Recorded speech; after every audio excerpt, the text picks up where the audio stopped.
Hey there, folks. Happy NFL Draft Week. Yes, we made it. For all the football nerds out there, it is a fantastic time. Welcome to another edition of Triangle and Two, WRAL Triangle and Two. I am Luis Fernandez. He is Mark Bergin. Mark, congratulations on making it to another NFL draft. Thoughts before we get into the actual show here?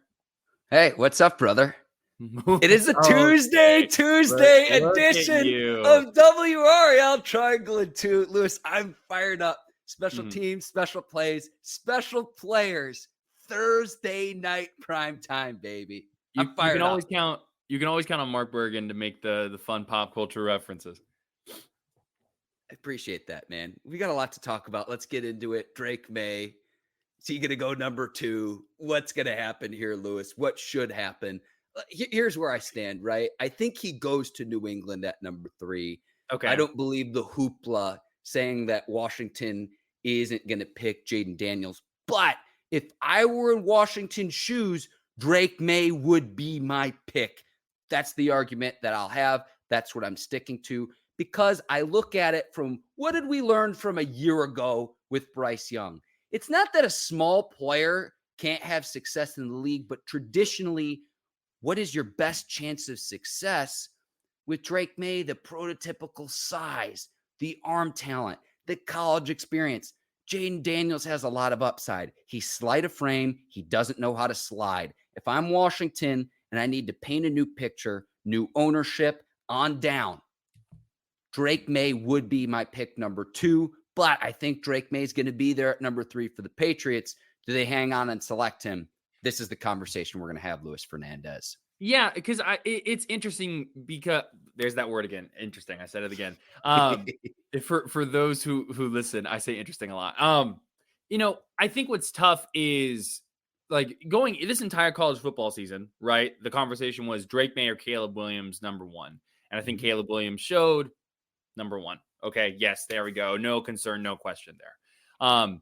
With Drake, obviously his season was a little more up and down. There were some inconsistencies. I do think context is important, and part of that context is the age. For better or worse, Drake Maye is being compared to a lot of players who are older, who had more years in college, who were able to grow and develop and become the players they are. So the conversation I hear around Drake is, okay, he needs a year to sit. He needs some time to develop and to kind of season a little bit. I just feel kind of like, I'm like, are we watching the same stuff here? Because I do think that Drake did have a couple of accuracy issues, but all of his issues are, I think, very fixable and very easy. And he just needs that consistency of a professional program. So I don't think there's any way Drake slides out of the top 5, though, whether it be, the Commanders, whether it be the Patriots, whether it be the Vikings trading up. Drake Maye's not going to be there for long. It's just a matter of which of those top picks does he go. Let's provide this context, Lewis. I'm going to use that word. That's the word that stuck out to me. There are people saying, well, he had a better 2022 season than 2023. Okay. Had a different offensive coordinator from year to year. That's number 1. His best playmaker was Josh Downs 2 years ago, is now an NFL receiver. And is proven to be a good NFL receiver. He did not have his best receiver in Tez Walker for the first several games of the 2023 season. I'm not making excuses. I'm just simply providing context for, well, why was there that drop off, Lewis? That's information that's just like glossed over by national media. I'm not going to name any names. But again, it's the prototypical size of how he projects. And to your point about the age too, his best football's ahead. And like Jayden Daniels is much older. So like, all these arguments, it's not a knock on Jayden Daniels. He could be a fine NFL player as well. But if I have to make the decision between the two, some guy who has a George Washington-like figure and is 6'4", 230 and is built, I can show you other quarterbacks, the Justin Herberts of the world, the Josh Allens of the world, that are similar in that size and stature and build of what does success look like and how this player projects in the NFL. Hop in, Lewis. Did you say George Washington-like stature? Yes. Is that because of the Commanders are involved? I don't think I've ever heard a comparison to a founding father. That is a first. That is a first, Mark. No, I think when you talk about drafts, right? I think a lot of times you want to draft for potential. It's not like Drake Maye is this like, super raw product or anything like that. No, like he was good. This is kind of like one of those things where when we get into the draft season, you can tell who watches college football and who doesn't watch college football. Not to get gatekeep essentially, but like and those little things that you've heard throughout the draft process. Oh, UNC, their quarterbacks don't necessarily work out in the NFL and blah, blah, blah. And there's a lot of like those things that are thrown out there that I'm like, okay, so you just didn't watch Drake Maye play football in his college career then. I view it as the ceiling is higher with Drake Maye because he is younger, because you have all of that. So, if the Commanders want to draft Jaden Daniels number 2 overall, good for them. But I don't think Drake Maye's falling out of the top 5. Whoever New England selects at number 3, I just say good luck to them, because from the skill position players, Lewis, I think you and I would get some time on this current New England Patriots roster now. You give me too much credit. Maybe 5 years ago. It's bad. It is. I like Gerard Mayo a lot, and I think that the Patriots could have success down the line, but they have to build that offense from the ground up. It is like wild how few skill position players they have. That was one of the main pieces of criticism against Bill Belichick in his final years there, is that they just couldn't do anything. They drafted players that didn't work out. They were not getting any kind of skill position players unless it was tight end. And so, it's going to be when you compare it to the Commanders too, right? You've got like Terry McLaurin. You've got what's his name? Wide receiver of Penn State.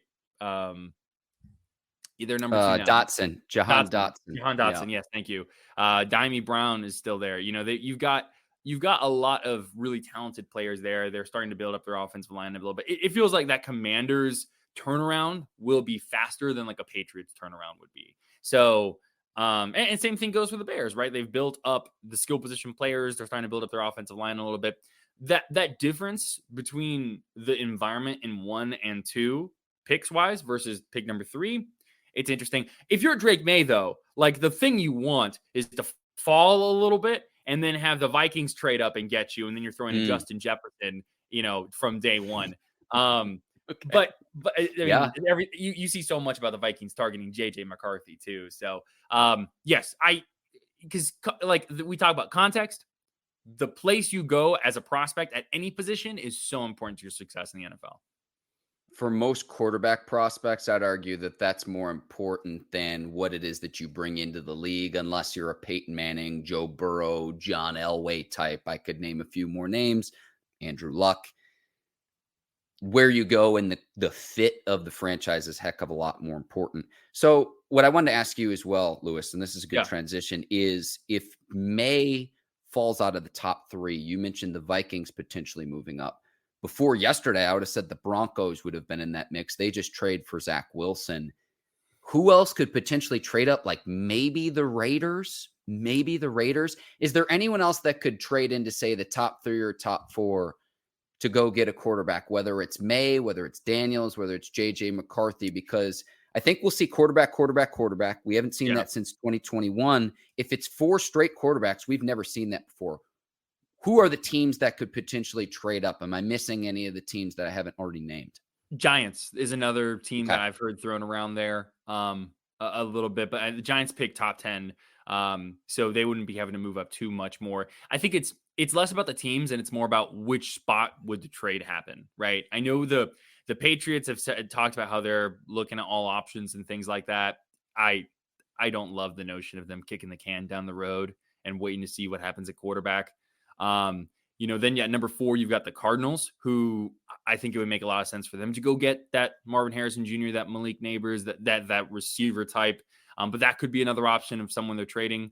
The Chargers at number 5, with Jim Harbaugh coming into the picture now. There's a lot of questions about, okay, they have Justin Herbert already. They want to try and get more picks. That roster has to have a lot of changes.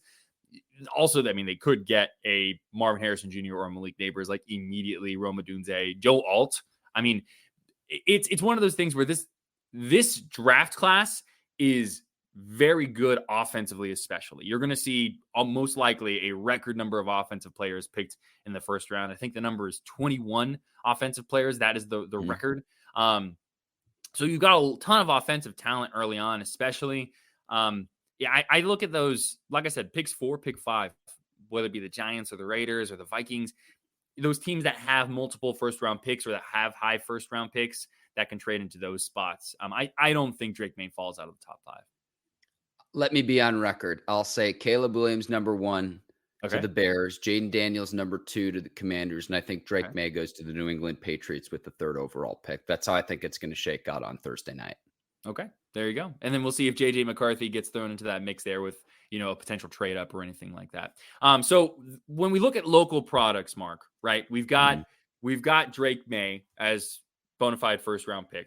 And then you start to look at the rest of the players that are kind of from the triangle. And there are a lot of talented players, but guys not necessarily who are going to be picked in the first round, except for one Duke offensive lineman, Graham Barton, who played left tackle for the Blue Devils, played a little bit of center in his career, and is just kind of viewed as like a mauler, is a good prospect, and is someone who could fit for a lot of different teams, especially in the back half of the first round. Mark, what say you? I'm calling this right now. I'm going to call my shot. 20th overall pick. The Pittsburgh Steelers are on the clock. They don't have a center on the roster. Graham Barton is going to be the selection for the Pittsburgh Steelers at number 20. This was floated out last week to national media. Outside of WRAL Triangle and 2, I host Believe in Steelers with 2-time Super Bowl champion Ike Taylor. He's a scout for the team. And here's how he described Graham Barton. Are you ready for this, Lewis? Describe him as part grizzly bear, part lion, part ballerina. And the ballerina part is because he's light on his feet. Being able to get to the second level and hunt opposing defenders, to block linebackers, to block defensive backs downfield. Yeah. He played center early on in his career, like you said, Lewis. So he's playing a little bit out of position in college because when you go up against the Florida States and the Clemsons of the world, 4- and 5-star athletes, you've got to make do. But the reason why Mike Elko has a new job, the season fell off with Riley Leonard's injury. Yes, I'll concede that. College Game Day came to Durham for football for the first time ever, predicated upon the success of winning the line of scrimmage battle. That was Graham Barton on the offensive side of the ball, DeWayne Carter, another guy we'll talk about here in a little bit, on the defensive side of the ball. Duke beat Clemson on Labor Day, Monday night prime time, is a 3-touchdown underdog saying we're going to play ball control football. We're going to dominate the line of scrimmage. We're going to win time of possession. We're going to win the takeaway battle. And we're going to run the ball down your throat, and there ain't nothing you can do about it. That, to me, sounds a lot like Pittsburgh Steelers football. I'm telling you right now, Graham Barton, 20th overall pick, Pittsburgh Steelers. If Pittsburgh doesn't trade out of that pick, that is what my prediction of what will happen on Thursday night. Yeah, it's part of what makes Graham Barton so intriguing too as a prospect. You mentioned all the physical things, but it's his versatility. It's the fact that he can, essentially play almost any position you want on the offensive line. And when you look at the offensive line play as a whole in the NFL, right? Somewhat you need depth because just about everyone is struggling with offensive line play. There are a lot of reasons for that, whether it be the athletes on the defensive end or defensive line, or whether it be just the way practice schedules have changed. You're not able to get into as much of a rhythm as quickly. The more depth you have where, hey, if someone goes down, you can move this 6th guy into a guard or a tackle position. Oh, hey, our normal starting center. Okay, well, we got a backup. Okay, so let's move him to left guard because of this injury. Let's move our backup. And you have those type of options. And so that's going to make Graham Barton very valuable on top of the fact that he's just a good prospect in general. Smart and versatile. Lewis, let me say one other thing too. The Steelers have a tremendous track record traditionally when it comes to the center position. Mike Webster, Hall of Fame player. Dermontti Dawson, Hall of Fame player. They've struggled since the retirement of Marquise Pouncey, multi-time All-Pro, potential future Hall of Fame player. So when the Steelers have been good, if this is the guy that they've identified, and Mike Tomlin, the head coach, spoke of this yesterday. He was not specifically asked about Graham Barton, but he was asked of players that have played either tackle or guard in college that then move over to the center, what characteristics do they have? It's a high football IQ, and it's the ability to play the center position, whether it was earlier on in his career when he was an Mhm. underclassman at Duke, or even in practice as well. Maybe something we don't always see in games. I'm telling you right now, if the Steelers stay at 20, I would be very surprised if Barton's not the pick with the Pittsburgh Steelers at 20.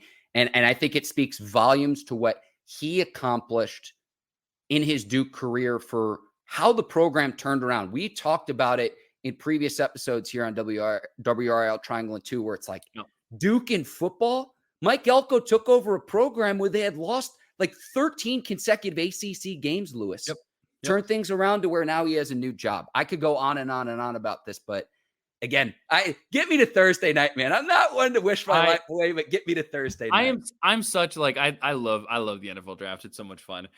In college, I'd make like my own like top 100 type list, and I just sit there and like cross off as it goes through. Well, okay, so we've talked about Drake Maye, we've talked about Graham Barton, we kind of talked about that top 5 situation. Let's turn now to the rest of the triangle players that we could potentially see drafted. Mark, how do you want to do this? You want to just kind of, you pick a player, I pick a player, we just go back and forth and talk? I think we start with Tez Walker and then go to Payton Wilson. I think those would be the top 2. Let's start with Tez Walker, though. And I think we'd be speaking about him differently if for the fact that he had played a full season. This is a loaded receiver class. I saw it at the combine. I was in Indianapolis. I saw the receivers work out.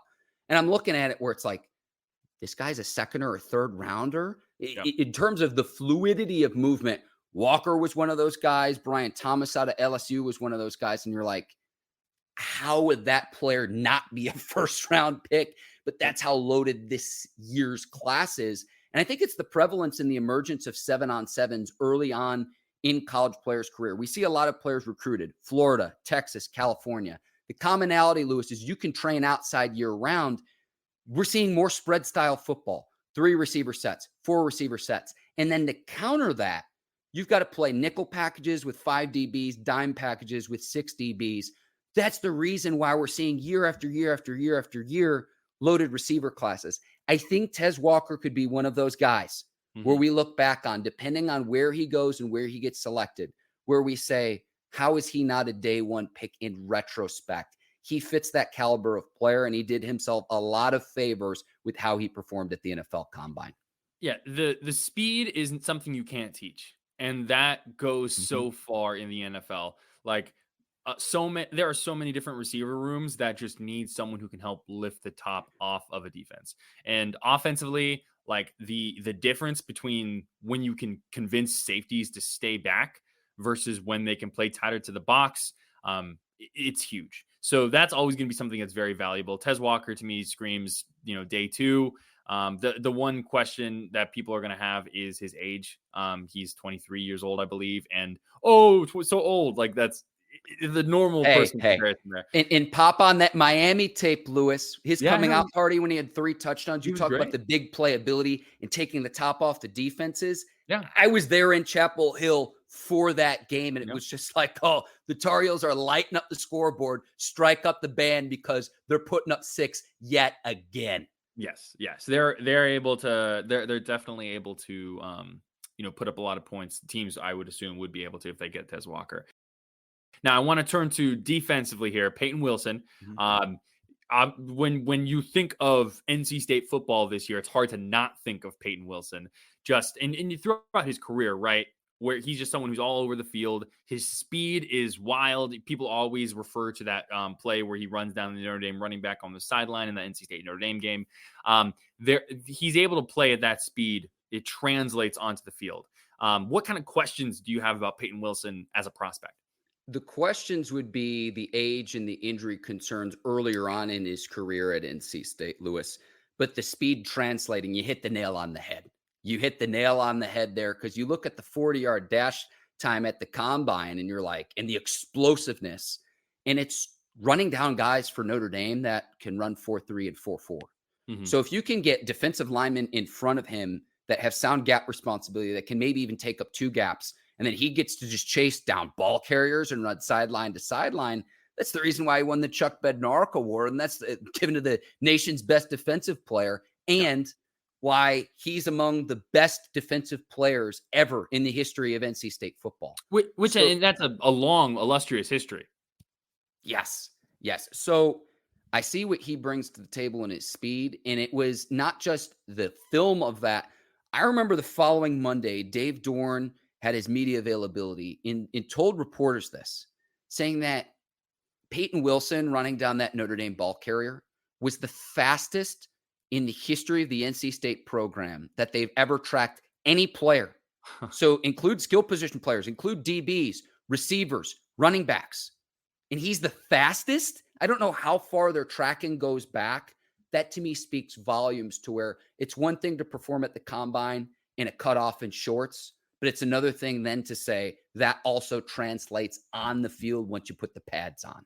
Yeah, the one way I've heard a lot of just analysts, scouts discuss Peyton Wilson is that he plays like his hair's on fire, which is a huge compliment, I think, for especially a defensive player, a linebacker. One of my questions is going to be how does his run stopping ability translate? He is a little bit undersized at that linebacker position, so how does that work? He showcased his pass rushing ability and how he's able to do that at the linebacker position. So I do think he's going to be someone who he's going to be immediate plus into a team, whatever team he ends up going to. Could definitely see him being day 2, early day 3 at the latest. Now, a couple other players I want to touch on. Let's stick with the linebacker position here really quick. Cedric Gray, who, is similar to Peyton Wilson in that just an absolute tackle machine, right? Just constantly leading the UNC defense in tackles. He's someone who was the only bright spot, or for the most part, on the UNC defense that has struggled over the past few years. He's someone who I can also see as like a day 2, early day 3 type guy who gets drafted. Some of that kind of depends on how teams value the linebacker position. But he's going to be someone who I think makes an immediate impact on special teams and then can translate to, the actual, defense whenever he gets an opportunity. Tackle machine, Lewis. 3 consecutive seasons of 100+ tackles. And remember, they play a shorter season in college than they do in the pros. So all over the field. And look, I am on record saying that the Tar Heels had a Swiss cheese defense at the end of the year because Virginia put out the blueprint. Wasn't Cedric Gray's fault. I promise you that in the front 7 was not his fault. And look, there's the reason why UNC made the change and said, Gene Chizik, you're no longer going to be our defense coordinator. You're going to have a new DC in the 2024 season. But Cedric Gray was that constant for that Tar Heels defense and the one guy that you could rely upon to always consistently showing up around the football and making plays. And he was that guy. 3 straight 100 tackle seasons in college. I'd expect that to translate over. That football, put simply, it's organized violence, but it's block. Can you block? Can you tackle? And tackling is a strong suit of Cedric Gray. Yeah, exactly. Now, who else would you like to talk about here as we start to round out the I want to give DeWayne Carter his flowers, the 3-time captain out of Duke. And the reason I say this too is a lot of the same attributes that I mentioned with Graham Barton is Duke's success. Look, Riley Leonard's going to get a lot of the praise as the team's quarterback. Riley Leonard's probably going to be the starter for Notre Dame in the 2024 season. The Blue Devil season was derailed by injuries, not just to Leonard, but Leonard was a big part of that. Of you start out 4-0 and you kind of fall off, and then you end up having to go to your 3rd-string quarterback. But DeWayne Carter up front in terms of changing the culture, the mindset of what people think about Duke football. And it's the reason why Mike Elko was sought after as a head coach. And it's the reason why Mike Elko's at Texas A&M now. But a 3-time captain, I thought he represented Duke really well at the ACC kickoff events before the start of the season. But when I think about how did Duke achieve success these last few years, people obsessed with the quarterback position with football. But to me, it's still a line of scrimmage game. And DeWayne Carter was a huge reason why Duke had the turnaround that it had. He's got good athleticism. He had good production. Playing that kind of defensive tackle position, it's not like he was a sack machine per se, but I don't think that just measuring based on those numbers is the right way to measure him. I would say when I look at the triangle prospects, I think DeWayne Carter has the best chance to outplay his drafted position. I think he's someone who you can get in the 4th or 5th round and can give you really good value at that position. I mean, he's someone who like I want my Bengals to draft. Like we need defensive tackles. Let's do it. Let's make it happen. I think DeWayne Carter has a very bright future in the NFL too. Who A else are couple we other names. missing? Who else are we missing, So Lewis? a couple other names I want to throw out here. Dylan McMahon, center, most likely out of NC State. He's someone who could be a late draft pick. Savion Jackson from NC State has had a couple of defensive linemen, has had a couple of visits with West Coast teams, I believe. Shaheem Battle over at State as well. I'm looking at Duke. Jalen Calhoun is someone who I think is really interesting with his punt return ability, and who can be that kind of possession receiver for a team. Al Blades Jr. at corner. Jacob Monk over at Duke as well, an offensive lineman who I think you'll see go late in the draft, if not be a high priority undrafted free agent. Mm-hmm. One other name I wanted to throw out here, or I guess two more names.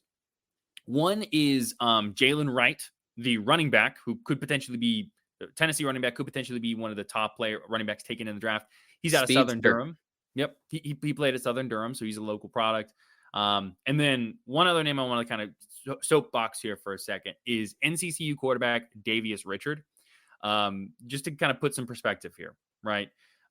He had nearly 9,000 passing yards and a little over 2,000 rushing yards in his career at NCCU. 73 passing touchdowns, 44 rushing touchdowns. Like, dude is just a machine from that perspective. He's got the stereotypical, prototypical height and weight that you want at a quarterback. And he has that speed as well, 4.5 speed. It's kind of sad in the HBCU Legacy Bowl. He had what looked like a pretty gnarly injury to his leg. After scoring a touchdown, there was some concern there. He told Mia Berry of Anscape that he should be good to go by training camp. It was an ankle dislocation. But he's been told, apparently, once again by Mia Berry, that the scouts are looking at him as like a 6th or 7th round pick. He would be the first quarterback selected from an HBCU since 2006. So, and if there's going to be a quarterback, I think, to break that stretch, Davius Richard would be the guy. So I hope that Davius Richard has an opportunity. He's going to get one. It's just a question of, does he get drafted, or will he be a high priority undrafted free agent? So there's just more of the local names. Really good info there, Lewis. I'll go to right of what I know about him is people are going to salivate over that 40 time. What I look at is the broad jump and the explosiveness. Oh, yeah. An 11-foot, 2-inch broad jump. And I get with the Tennessee connection, he's drawn some comparisons to another Tennessee running back by the name of Alvin Kamara. I think Wright's a little bit more explosive in terms of just being an overall athlete. Now, how that translates to the pros and the versatility and how Kamara has been a star player for the Saints, I'm not saying he's Alvin Kamara, but I can understand those comparisons just given what he did at UT and local connection to North Carolina. Running backs devalued, Lewis, but I would expect his name to be called at some point in time, day 2, day 3. I almost wish sometimes that the NFL draft was a little earlier in April, because I think that it gets very easy for teams to start overthinking things. And I think, for example, I don't know if I would pick running back like top 5 in the draft, but like if it makes sense, do it. Draft the guys who are going to make your teams better. But I digress. All right, Mark Bergin, anything you want to add before we sign off here?